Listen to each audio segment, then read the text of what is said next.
Astoria is where I sort of first settled. Well, you know, usually immigrants are very clannish because that's the only protection they have. Sure.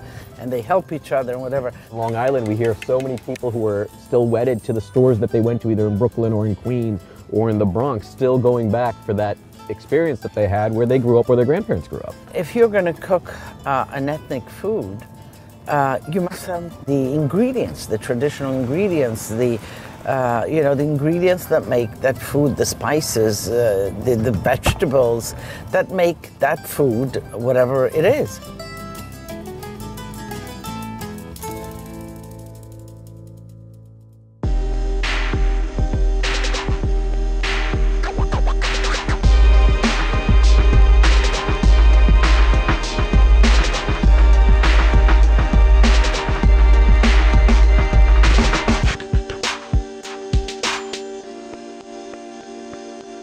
Lidia Bastianich has come to be America's favorite Italian grandmother.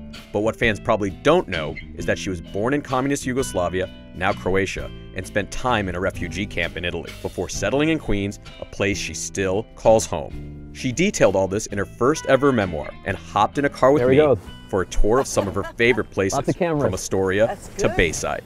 So where are we off to, Lidia? We're off to Astoria. So you've been writing cookbooks going back to the 90s, and you've been doing television. You finally decided to write a memoir. What made you want to write a memoir? I've been writing my trip through life on a regular basis, you know. The writing of cookbooks, you know, got me such a great position and feeling. I connected with the readers out there. Stories came out as I talked about food. And what I found out is that they want to know more and more about my story. Now, for people who don't know, you were born in a part of Italy that became part of Yugoslavia after the war, right? Right. I was born in Istria. When you were born, it was after the war, and it was communist. The territory, the Allied forces were dividing the territory amongst the winners and the losers of the war.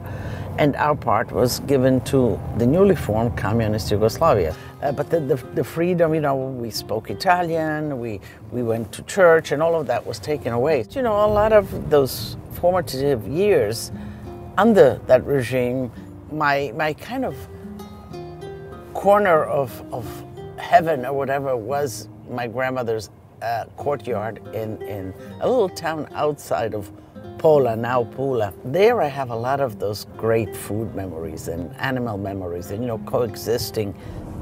They took my father's business away. They they incarcerated him, and I realized that we were not going back. So for me, it was a kind of a big blow not to have said goodbye to Grandma. I was, you know, torn. It was like if they uprooted me with roots and all and just put me someplace else. Cooking and eating the flavors that I remember from grandmother and thinking about the experiences that we had and all of that kept me connected, kept me close to the grandma that I didn't even say goodbye to.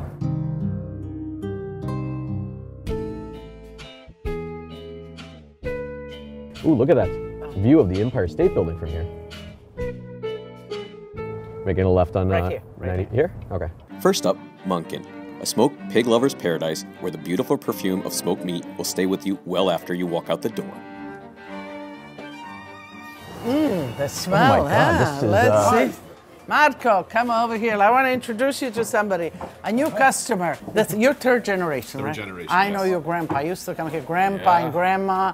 I usually get the Kainske, which is it's a hill up in Slovenia, actually. Right. We do our version of it, our variety, you know, our smoke and everything, but it's an unbelievable. So there's their smokehouse here in the back? There is, yes. And how often are you guys smoking all day long? Yeah, we're smoking constantly. So morning till night, we're always smoking something. Who are your customers now? Our customers come from all backgrounds. It's so amazing. So Hungarian, Romanian, Serbian, Croatian, Slovakian, you know, they come from all over. And what's great and what I love about our store is for so many people, this is home. You know, this is what they're used to, what they grew up on. And for a lot of people, it's something new that we can introduce them to. When we started with maybe 10 different products. It was mainly a butcher shop. So we started with 10 products we were making. You know, now we're up to 200 products. So we've been continually expanding what we've been doing throughout time. That's the one I get. Yeah. Oh, look at that marbling. Look at that. It's like Canadian bacon. You slice it, but it has the bones in it, and it's great when you cook it, like in a soup, minestra. Okay, taste it. I know how it tastes, but you taste it. All right. Oh, whoa! You can. It's not just smoky. It's got that like. It's almost got a sweet smell to it a little bit. It's delicious. I did not think it was going to melt in my mouth. I thought it was going to be a little bit tougher than it was. You know what the heck? I'm going to have a little piece too. Oh, thank you so much. Right. I will have a nice piece, maybe 3 ribs. It's hard to contain yourself here. There are smoked, cured, and pickled things in all kinds of shapes, flavors, and textures. Perfectly pink hams, artistic salamis, and nuggets of popcorn-like pork. Some of the crispiest chicharrones I've ever tasted. So amazing how chicharrones even vary by culture. These are... Yeah, absolutely. This is so good. Isn't it good? Oh my God, this is... So you will package all of that for me, but I do want to go, they offered to go in the back. Let's go in the back, Look. yeah. So taking you now into our ice box where we store everything, where we have our pickled cabbage.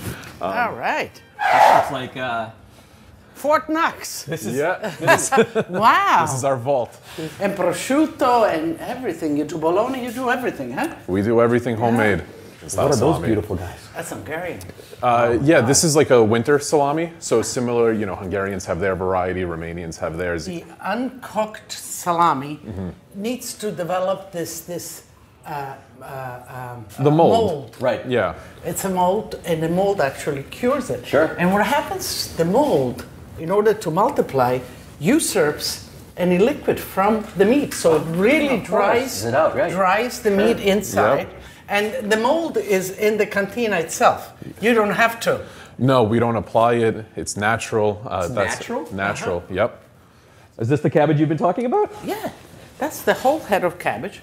Let me just get one for you. So my grandmother used to make these, you know? Okay. My grandmother used to make us drink the water from... Probably good for you. Yeah, it has all that now, you know, the probiotics and all of that. It was all in here. Munkin is a meat museum, right down to the old school brick smoker. What do you make the smoke with? So we have hickory wood chips, and we do it naturally, you know, from the bottom, just let it permeate to the top, and we'll cold smoke it. For these items, we'll hit it with a cold smoke, anywhere from 24 to 48 hours. The chicharrones are literally fried in their own fat. What are you holding there? Pig's ear. Pig's ears. Filled with pork and salt, it's time for cappuccino and Napoleon cake. So your first real restaurant job is actually in a bakery, correct? Right. In the book, you say you started out cooking or working in the restaurant as just doing behind-the-scenes stuff. But your love of icing starts from Duncan Hines cakes, right? Exactly. I did those. I was just so thrilled that I could make these great cakes. You know, remembering with Grandma making the Easter bread and all. It's a lot of work. And here, I just emptied the box and I got myself a dessert. So we're gonna go visit my friend Giampiero right here on 45th and 30th Avenue. I still come here and I buy his Napoleon cakes, the birthday cakes that he makes. I've been buying them more than 30 years.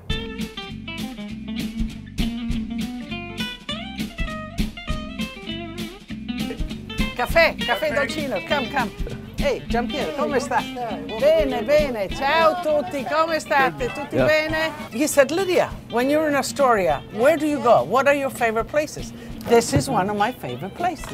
With Lidia as your guide, you get invited behind the scenes. All right, we go in there.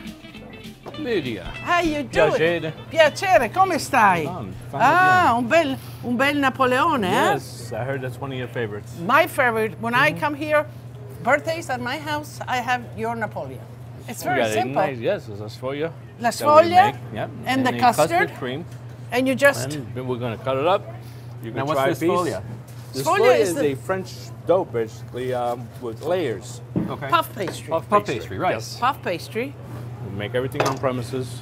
Just the sugar to top it off for a little decoration. It's as simple as that. Ah, Cheers. salute. While the shop at Gian Piero is only open during the day, the kitchen is a 24-hour operation that has stayed in the family for generations. Wow. All right. So you're the next generation? Yes, the next generation. All right. In the bakery, you Yeah, love it? I'm the bread baker. You're the bread baker. Yes, Ah, yes. How's he as a bread baker? Well, he went to college, and then he said one day he woke up, he wanted to make bread, so go to the bakery and learn. Lydia knows this well. That's like my son. You know, college, Wall Street, and then he says, you know, I'm not really happy. I want to be in the restaurant business. I says, okay. Well, I haven't missed a day's work since, so. He won't That's- let you. No, exactly. Does he pay you good? Okay. You got to negotiate here. It's easy to see why Lidia regularly returns to Astoria. Gian Piero is not just a bakery, it's a connection to her Italian heritage, where she can relax and reminisce about old times over an espresso and some of the freshest Italian sweets I have ever tasted. One of the things I love about Italian pastries is the diversity in colors, textures, and shapes.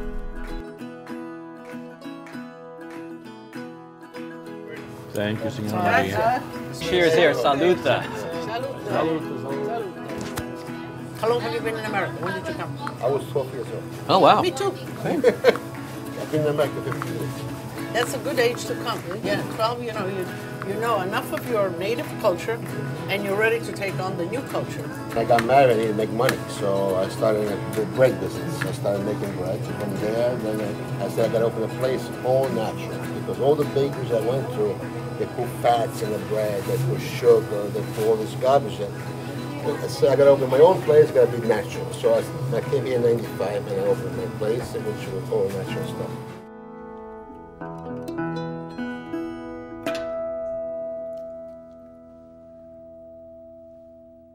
I remember one of the when you first started sort of having to start cooking for the family, you talked about foraging for herbs in Astoria.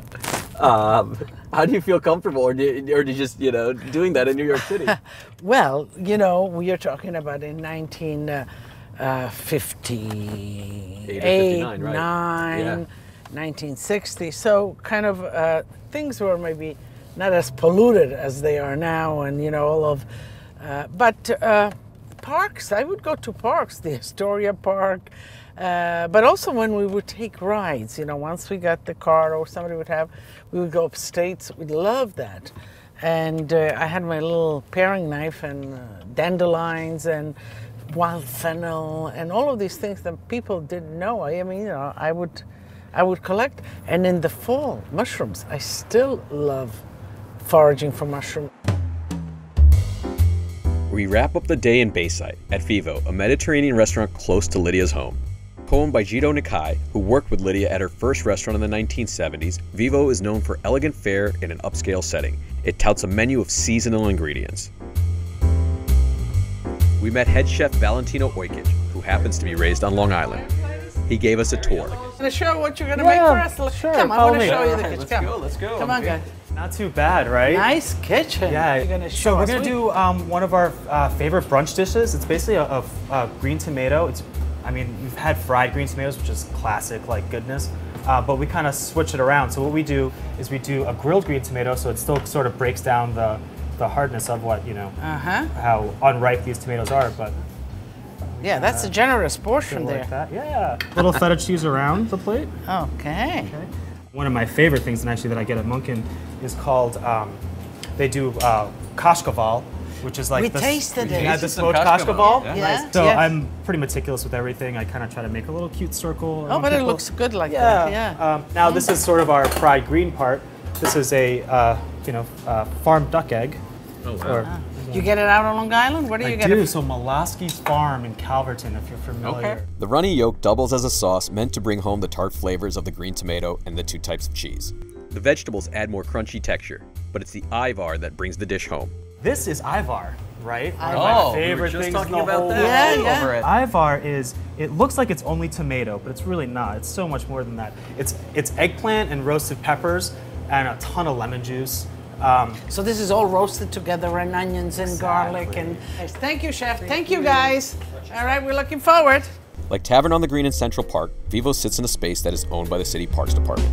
The team behind Vivo took over the restaurant last year. Now this space, if I remember correctly, has quite a history, right? I mean, besides being Ruta Valentino's home, it was also LaGuardia's home, so it was Mayor LaGuardia. Mayor LaGuardia, so wow. A couple of different things. Valentino looks local for his ingredients, which often means Long Island. First up, little neck clams from Long Island, which are topped with bacon we tasted earlier in the day at Munkin.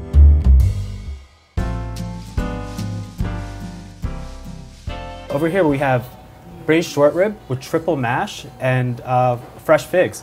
The mash shows off a range of potatoes, purple from Okinawa, sweet and white from Long Island.